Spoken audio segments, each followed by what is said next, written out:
Hello everyone. तो आज की इस वीडियो में हम लोग बात करने वाले हैं best engineering college in India.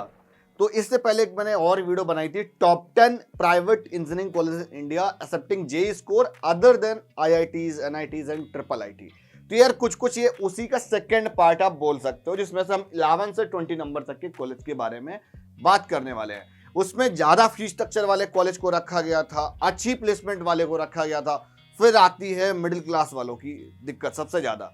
होता क्या कि हमारी फीस का उतना बजट बहुत ज़्यादा हाई नहीं होता है, मतलब बहुत ज़्यादा हम 4 लाख रुपीज़ पर ईयर नहीं पे कर पाते हैं। हमारा बजट ही ऑलमोस्ट कॉलेज का फीस और प्लस हॉस्टल फीस इंक्लूड करके 2 लाख 2.5 लाख पर ईयर का होता है, जिसको हम लोग 8 से 10 लाख के बजट में बोलते हैं। उसमें से भी हमको एक कॉलेज में कन्फ्यूजन होता है बिकॉज सारे कॉलेज एक जैसे ही लग रहे होते हैं। तो उसकी मैंने थोड़ी सी नंबरिंग और थोड़ी सी क्वालिटी ऑफ एजुकेशन के हिसाब से नंबरिंग करने की कोशिश की हुई है। कुछ पॉइंट्स मैंने एड ऑन किए हैं जिनका रख के मैंने उनकी एक रैंकिंग कर रखी है। एज सच कोई ऑफिशियल रैंकिंग नहीं है। और यार एक चीज़ आपको बता दें, अगर आप कोई भी फॉर्म अप्लाई करना चाह रहे हो तो मेरे पास ऑलमोस्ट सारे इंडिया के कोई भी बड़ी से बड़ी यूनिवर्सिटी हो या कोई भी कॉलेज यूनिवर्सिटी का फॉर्म है वो अपने पास में सारे अवेलेबल हैं। उसके कूपन कोड्स के भी आपको लिंक डिस्क्रिप्शन पर मिल जाएंगे। कुछ आपको कैशबैक या कूपन कोड वगैरह हमारी टीम से कंसल्ट करेंगे देन आपको मिलेंगे।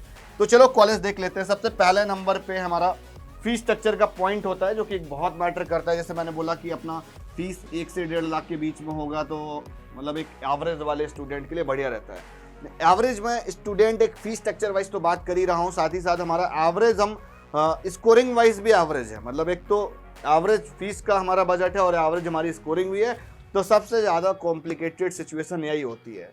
उसके बाद में स्कॉलरशिप प्रोग्राम हमारे लिए बहुत ज़्यादा मैटर करता है कि कौन सी यूनिवर्सिटी है जो 4 साल के लिए स्कॉलरशिप प्रोग्राम के लिए रखता है, कौन सी यूनिवर्सिटी है जो टेम्परेरी होता है, मतलब 1 टाइम रहता है, फर्स्ट ईयर में रहेगा, सेकंड ईयर से नहीं रहेगा।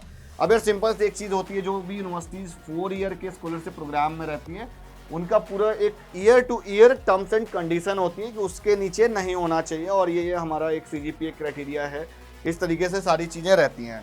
उसके बाद में एक पॉइंट हमारा प्लेसमेंट का भी है ना, कि प्लेसमेंट वगैरह कितनी होनी चाहिए। अब सिंपल सी बात है, जब आप 8 to 10 लाख यहाँ पे इन्वेस्ट कर रहे होते हैं कंप्लीट बजट में, तो आपकी जो एवरेज प्लेसमेंट होती है वो 4.5 से 5। अब यार इससे ज़्यादा ना कम मैं कुछ बोलूँगा ही नहीं, है ना। बहुत ज़्यादा कम तो 4 LPA।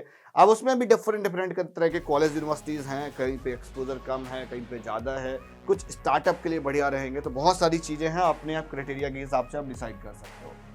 सबसे पहले नंबर पे मैंने रखा हुआ है महाराजा अग्रसेन को। यार आईपीयू दिल्ली का कॉलेज है, बहुत ही रिनाउंड इंस्टीट्यूट है। अगर मैनेजमेंट कोटे की बात करते हो तो बहुत ढेर सारा आपको यहाँ पर एडमिशन लेने के लिए पैसा देना पड़ता है। तो उसके लिए भी आपको मैं बताऊँ कि लगभग 60 to 90,000 के बीच में अगर हमारी रैंक होती है तो उस केस में हमको महाराजा अग्रसेन में CS वगैरह मिल पाती है। अगर हम आउटसाइड ऑफ दिल्ली है तो दिल्ली के अगर अंदर से हो तब तो उस केस में काफ़ी रैंक आपकी एक्सटेंड कर जाती है। एवरेज प्लेसमेंट 5 LPA अप्रोक्स है ना। एवरेज ऑफ 5 ले लो, लेकिन यहाँ पर एक क्वालिटी ऑफ ऑडियंस मिल जाती है, क्वालिटी ऑफ स्टूडेंट, आपको सराउंडिंग अच्छा मिलेगा, एक्सपोजर मिल जाता है बिकॉज दिल्ली में है। उसके बाद महाराजा सूरजमल, तो ये इसका एकदम सब्स्टिट्यूट है। जब हमको अग्रसेन नहीं मिल रहा होता है तो हम सूरजमल चले आते हैं, फिर भारतीय विद्यापीठ चले आते हैं। ये भारतीय विद्यापीठ एक कॉलेज है जो कि आईपीयू दिल्ली से एफिलिएटेड है। अब आईपीयू दिल्ली की काउंसलिंग अलग होती है, इसका पोर्टल अलग है, जेईई की स्कोरिंग की भी यहाँ पर एक्सेप्ट करते हैं। दूसरा हमारा जेएसएस नोएडा है 4th नंबर पर, देन गलगोटिया कॉलेज। और भी कॉलेज थे, मैंने उनको इसलिए नहीं रखा है बिकॉज यहाँ पर मैंने थोड़ा सा कंसिडर किया हुआ है alumni network and quality of education. तो यार एक तो मेरा कॉलेज है, एक तो अपनापन कॉलेज की वजह से प्रमोशन भी करना होता है थोड़ा सा। दूसरी चीज़ ये कि इस कॉलेज को मतलब बहुत बारीकी से जानता हूँ, अब जितना इसको बोलेंगे उतना कम है बिकॉज एलुमनाई के टर्म्स में बात करोगे तो यहाँ पर एक क्वालिटी ऑफ जो प्रोडक्ट निकलता है वो बहुत बढ़िया रहता है। एक तरह से जो रियल कॉलेज लाइफ आपको मिलेगी वो इस कैंपस में मैंने तो फिलहाल फील की और यहाँ पे है भी। अब उसके बाद में और एक चीज़ और प्रोस्पेक्टिव मैं बोलूँगा, AKTU का एक ये सिंगल कॉलेज है मैं बोलूँगा जो कि अच्छा है और उसका एक यूनिवर्सिटी कैंपस भी है। बाकी अगर आप जेएसएस का हम काफ़ी दिनों से सुन रहे हैं यूनिवर्सिटी बन जाएगी, लेकिन अभी तक नहीं है। अजय कुमार गर्ग का, काइट का, ABS का, इन सब के कैंपसेस हैं, लेकिन यूनिवर्सिटी कैंपस अभी तक कोई भी बॉडी फॉर्म नहीं कर पाई है। इट्स मीन कि कहीं ना कहीं उसके पास तो है फैकल्टी नेटवर्क या एलुमनाई नेटवर्क या कंपनीज का कोलेब्रेशन अच्छा रहा होगा, दैट्स वाई की एक क्वालिटी इन्होंने मेंटेन की होगी। ये AKTU लखनऊ से एफिलिएटेड हैं, ये UPSEE की काउंसलिंग के थ्रू आते हैं। उसके बाद में अब UPSEE इस UPCT में कन्वर्ट हो गया, तो बिल्कुल भी कंफ्यूज मत होना। बीटेक में यूपी के अंदर एडमिशन के लिए UPTU के लिए आपको UPCT देना नहीं होता है, उसके लिए आपको जेईई देना होता है। UPCT सेकेंड ईयर के लिए होता है, इट्स मीन कि लेटरल एंट्री के लिए होता है। दूसरी इंपॉर्टेंट चीज़ ये आ रही है कि अब यहाँ पे जितनी भी आप देख रहे होगे सारी की सारी इंस्टीट्यूशंस हैं, यूनिवर्सिटी हैं, ऑलमोस्ट यूजीसी अप्रूव्ड वाले हैं, है ना। DIT यूनिवर्सिटी देहरादून में लोकेटेड है और इसकी भी प्लेसमेंट वगैरह काफ़ी बढ़िया रहती है। एक डिसेंट सा कॉलेज है। जब भी हमारा यूपीएस का बजट नहीं होता है तो ग्राफिक इराज या DIT में जब हमको जाना होता है तो हम DIT ऑप्ट कर लेते हैं, बिकॉज इस कॉलेज की आपको एक अंडररेटेड आप कॉलेज बोल सकते हो। बहुत ज़्यादा इन्होंने ब्रांडिंग नहीं फैला रखी है, बहुत कम लोग जानते हैं, इसलिए मैंने इसको यहाँ पे रखा हुआ है। उसके बाद गलगोटिया यूनिवर्सिटी, ऑलमोस्ट मैंने इसका रिलेशन करके बता ही दिया है। यहाँ पर बहुत ज़्यादा स्टूडेंट मिलेंगे, मतलब 4-5 हज़ार बच्चे आराम से आपको CSE ब्रांच में मिल जाते हैं। ऐसा नहीं है कि सारे के सारे 5000 स्टूडेंट आपका एक बड़ा सा हॉल होगा उसी में बैठोगे। लगभग 120 स्टूडेंट का क्लास बैच रहता है, उस अकॉर्डिंग उसमें मल्टीपल टाइमिंग्स के हिसाब से आपके बैचेस लगते हैं।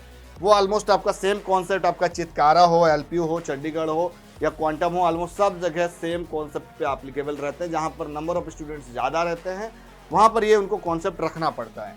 अब ऑलमोस्ट DIT का तो मैं बोलूँगा 5 LPA के अप्रॉक्स आप रख सकते हो यार, काफ़ी बढ़िया रहेगा। उसके बाद में इनका 4.5 ले लो आप, है ना। इन तीनों का 5 LPA के अप्रॉक्स ले सकते हो आप। उसके बाद में अब ये जो इंस्टीट्यूट है इन सब में मैटर करता है कि आपको स्कॉलरशिप कितनी मिल रही होगी। स्कॉलरशिप प्रोग्राम यार यहाँ का भी काफ़ी बढ़िया है। गलगोटिया में यार दिखाते तो हैं, लेकिन मुझे नहीं लगता है कि किसी स्टूडेंट्स को मिल पाता है, और बिकॉज वो क्राइटेरिया बहुत टफ लेवल का रहता है। तो ऑलमोस्ट जो भी गुड रैंकर्स होते हैं तो वो जाना प्रेफर नहीं करते, बिकॉज उनके पास मल्टीपल ऑप्शंस रहते हैं।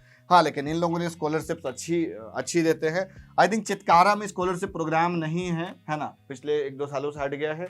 लेकिन इसका अगर प्लेसमेंट वाइज बात करोगे तो काफ़ी अच्छा प्लेसमेंट में ग्रो किया हुआ है in comparison to other state university, जो कि आपका LPU हो या चंडीगढ़ हो, इनके कंपेरिजन में इसने थोड़ी सी अपनी क्वालिटी सॉलिड कर ली है।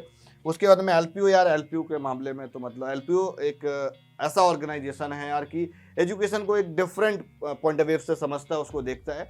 बिकॉज इनका मानना है कि अगर स्टूडेंट का टैलेंट है, वो हो सकता है स्पोर्ट के फील्ड में हो, किसी भी डायरेक्शन में हो सकता है, हम उसको सपोर्ट करते हैं, दैट्स इट। बिकॉज इनके यहाँ पर सारे आपको डिपार्टमेंट्स मिल जाएंगे, इक्वालिटी मिलेगी, अच्छा एक्सपोजर मिल जाएगा। ये स्टार्टअप के लिए बहुत अच्छी जगह रहेगी, बिकॉज एक तो फंडिंग इजी वे में मिल जाती है यहाँ पे। दूसरी चीज़, कैंपस का गैदरिंग काफ़ी बढ़िया है। 30 to 40,000 स्टूडेंट का campus gathering, almost including all courses. हम बिकॉज बहुत सारे कोर्सेज है, ऑलमोस्ट 100+ कोर्सेज होंगे इन सारी यूनिवर्सिटीज़ के अंदर, है ना। अब उनमें से ऐसा नहीं है कि बीटेक के सारे बच्चे नहीं होते। बीटेक के ऑलमोस्ट हर साल 10 से 15 हज़ार स्टूडेंट ऑलमोस्ट यहाँ पर एडमिट होते हैं। ऑलमोस्ट अब कुछ कोर्सेज आप और भी ले लो जो टेक से रिलेटेड रहते हैं, वो सारे कोर्सेज मैं आपको ऑलमोस्ट बता रहा हूँ।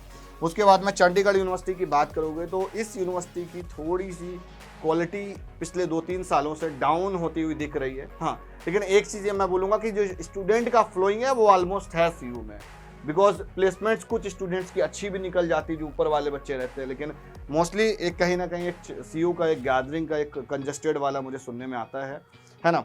ऑलमोस्ट क्वांटम यूनिवर्सिटी का यार अब ये चीप एंड बेस्ट वाला हमेशा से रहा है इनका। 1,30,000 अप्रॉक्स इनकी फीस है, उसमें भी स्कॉलरशिप प्रोग्राम है। तो आपको यहाँ ऑलमोस्ट LPU को अगर आप हटा दो तो बाकी किसी में भी 4 ईयर का कंटिन्यूअस स्कॉलरशिप प्रोग्राम नहीं है। LPU एक सिंगल यूनिवर्सिटी है जिसके अंदर 4 ईयर का प्रोग्राम रहता है। जो भी फीस आपका फर्स्ट सेमेस्टर में दोगे वही आपको बाकी के 8-7 सेमेस्टर में देनी होती है। लेकिन यहाँ पर क्या है कि सब जगह 1 टाइम स्कॉलरशिप का रहता है। तो ऑलमोस्ट मैं बोलूँगा कि यहाँ पर थोड़ी सी आपको इन्वेस्टमेंट एक तरह से इन तीनों यूनिवर्सिटीज़ में इक्विवेलेंट ही करनी पड़ती, थोड़ा बहुत डिफरेंस रहता है। तो अगर आपको इनमें से कुछ भी डाउट, क्वेरीज, किसी भी कॉलेज को सिलेक्ट करने में कुछ भी कन्फ्यूज़न आ रहा है तो आप मुझे ज़रूर कॉन्टैक्ट कर सकते हैं। एक हेल्पलाइन नंबर डिस्क्रिप्शन पर दे रखा होगा। वीडियो आज के यहीं तक, मिलता हूँ नेक्स्ट वीडियो में, तब तक के लिए बाय बाय।